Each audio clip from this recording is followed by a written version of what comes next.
Thanks for joining us this evening on TKO 8 Local News.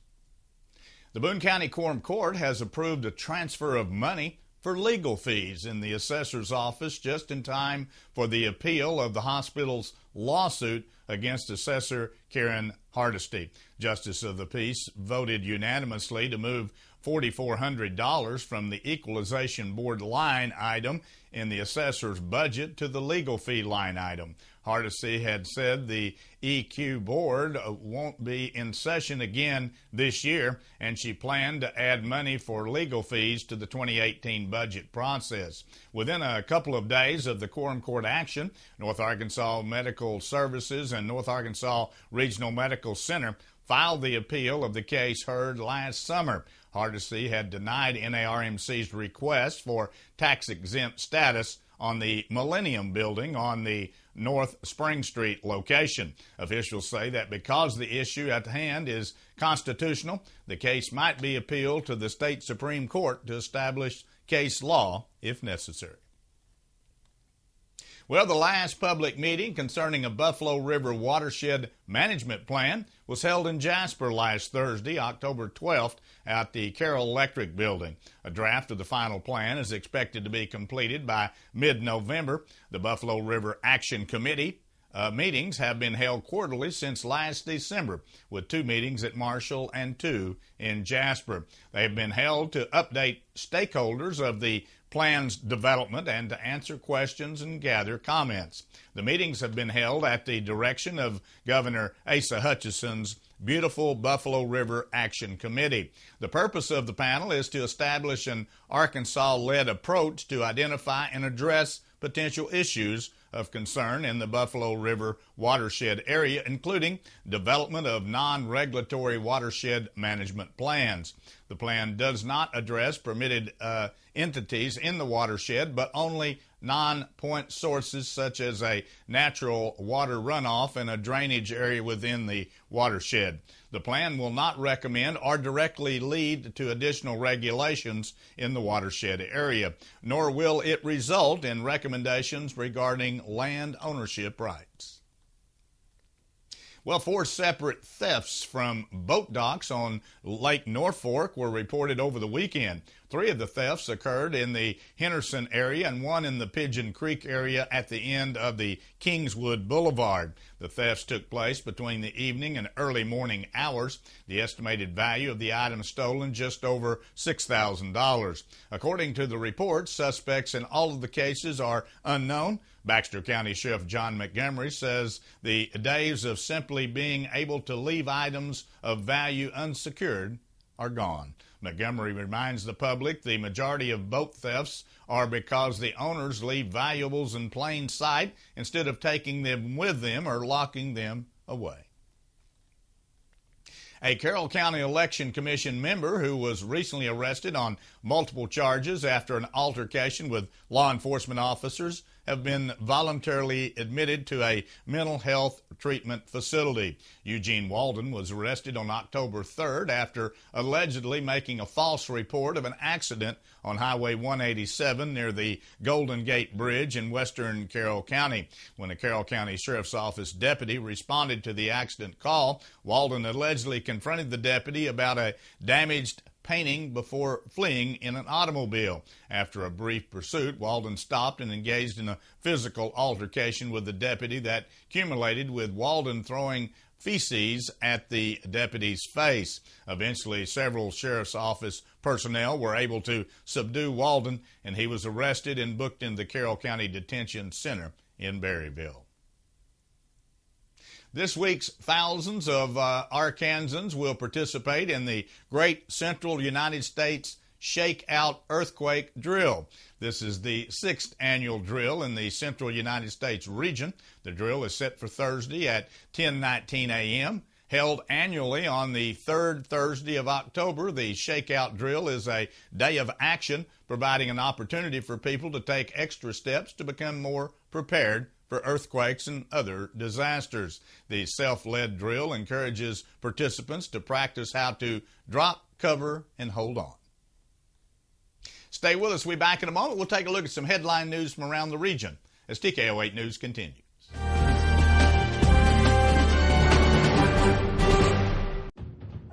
The trucks like the Tundra and Tacoma can take you pretty much anywhere. They can take you here, that place, way over there, even through this. But on game day, they take you to the most important place there is, the tailgate party. Right now, qualified buyers get 0% APR for 60 months plus a $2,000 special edition bonus on a new 2017 Tundra Special Edition. Toyota, let's go places. When you support a locally owned pharmacy, you're contributing to the growth of a community. The dollars you spend stay right here to support our local community. Health Mart pharmacies are locally owned pharmacies. There is one right here. Health Mart pharmacists have a crucial commitment to their community because just like you, they support their community. Health Mart pharmacies are locally owned and hometown proud. Harrison has a Health Mart now. Sam Alexander Pharmacy, on the square in downtown Harrison. Health Mart, caring for you and about you.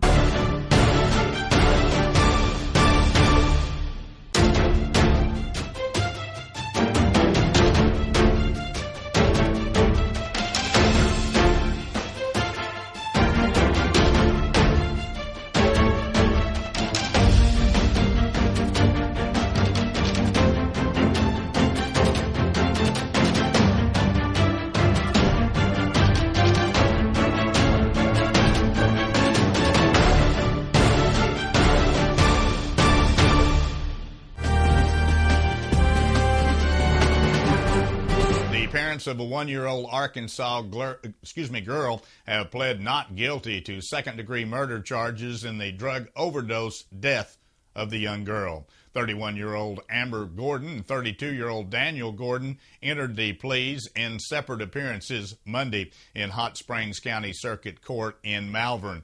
The two were arrested in September after an autopsy found that Brinley Jordan died July 2nd as a result of an overdose of drugs used to treat heroin addiction. Police and court documents do not indicate how the child is believed to have ingested the drug, but say it apparently belonged to the mother and was kept by the father. Court documents show the couple had divorced in May of last year. And a federal judge has agreed to put a lawsuit on hold that challenges Arkansas's new panhandling law. U.S. District Judge Billy Roy Wilson issued the ruling Monday. The lawsuit was filed against the state by the American Civil Liberties Union on behalf of two panhandlers. Both sides asked Wilson to put the case on hold while the state appeals his early order that halted the law's enforcement. Wilson initially declared the law unconstitutional last year. In September, he said a revised section of the law still violated the U.S. Constitution because it prohibited a specific type of speech.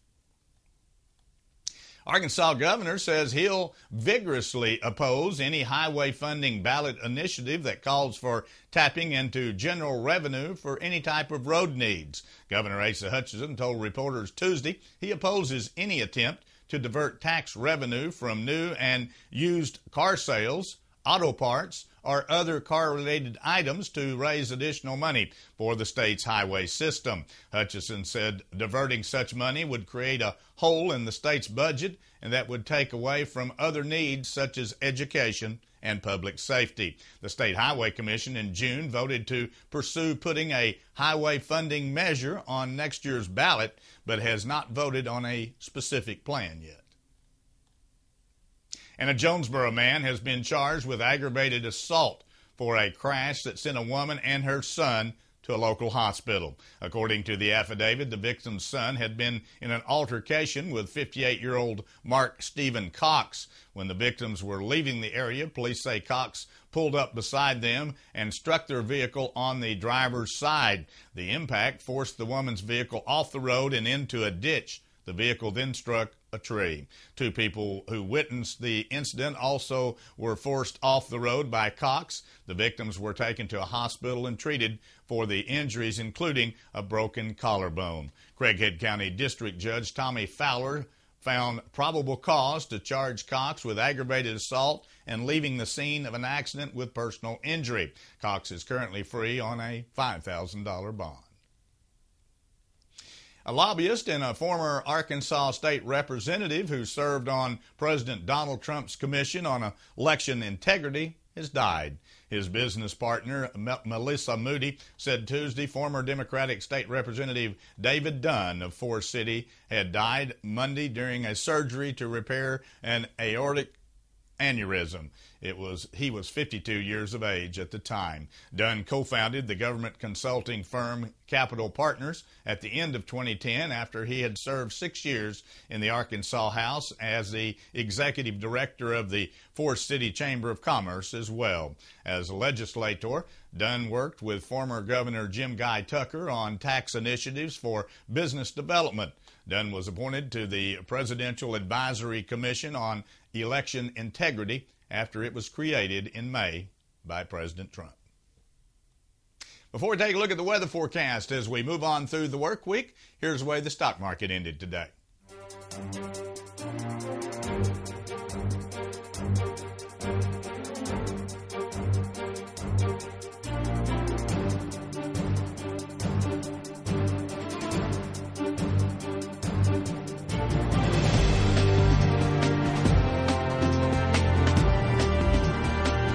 For October, Quality Feed Grains is offering a 200-pound tub of Roughage Buster supplement for only $96. And while you're there, check out the Boggs Boot Blowout. All Boggs 15% off while supplies last.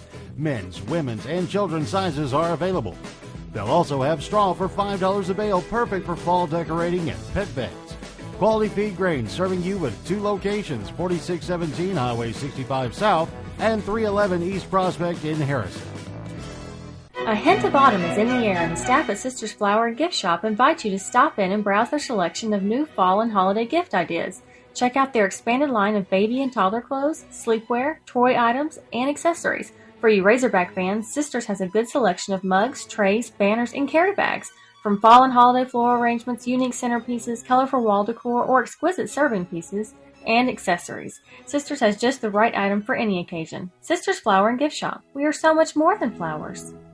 Crystal clear mountain streams, river rapids, and rolling hills with endless valleys. The beauty of the Ozarks we often take for granted. At Magnus Toyota, we never underestimate the value of our customers. As a third-generation family-owned business, Magnus Toyota has been operating here in the Ozarks for over 50 years. When we make a new deal, we make a new friend. Stop in and visit us today and see why our customers say we're the best.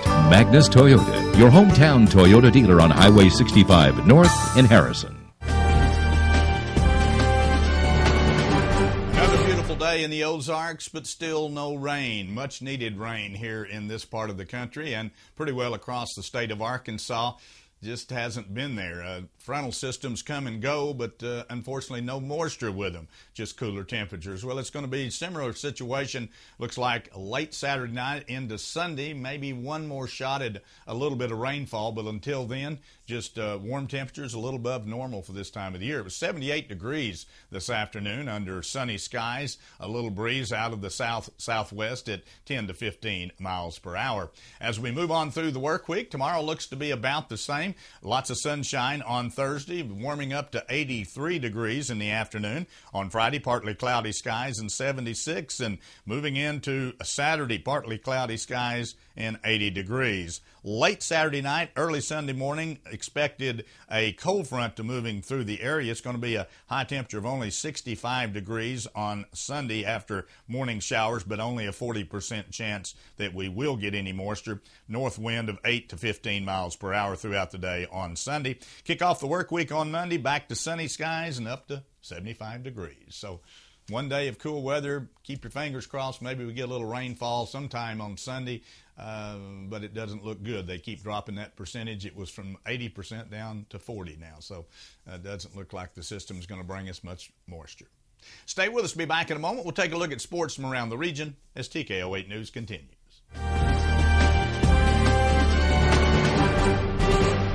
A hint of autumn is in the air, and the staff at Sisters Flower and Gift Shop invite you to stop in and browse their selection of new fall and holiday gift ideas. Check out their expanded line of baby and toddler clothes, sleepwear, toy items, and accessories. For you Razorback fans, Sisters has a good selection of mugs, trays, banners, and carry bags. From fall and holiday floral arrangements, unique centerpieces, colorful wall decor, or exquisite serving pieces and accessories, Sisters has just the right item for any occasion. Sisters Flower and Gift Shop. We are so much more than flowers. I'm Randall. I work at the on-site lab at Dental Creations on the square at Harrison. Working with Dr. Wanda is great. She's taught me a lot and showed me a lot, and she gives us the freedom to get one-on-one with the patient. If there's a problem, we can actually come out of the back and do what's best for the patient. Having this on-site lab here with the doctors, that's really nice. Dental Creations on the square in Harrison, next to the Big Red Boot.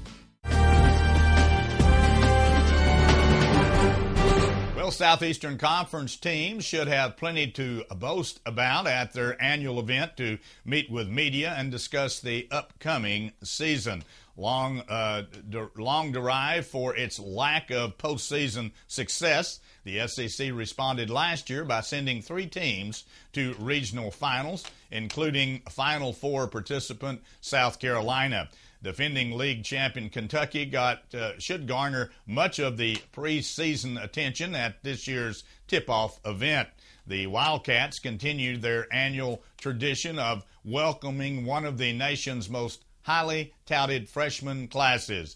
Kentucky isn't the only SEC team with a heralded freshman class. Missouri, which finished last in the SEC each of the past 3 years, has higher hopes under new coach Quizino Martin, thanks to a crop of newcomers that includes Michael Porter Jr., regarded as the nation's #1 prospect in the freshman class. And Arkansas and Vanderbilt also are coming off of NCAA tournament appearances.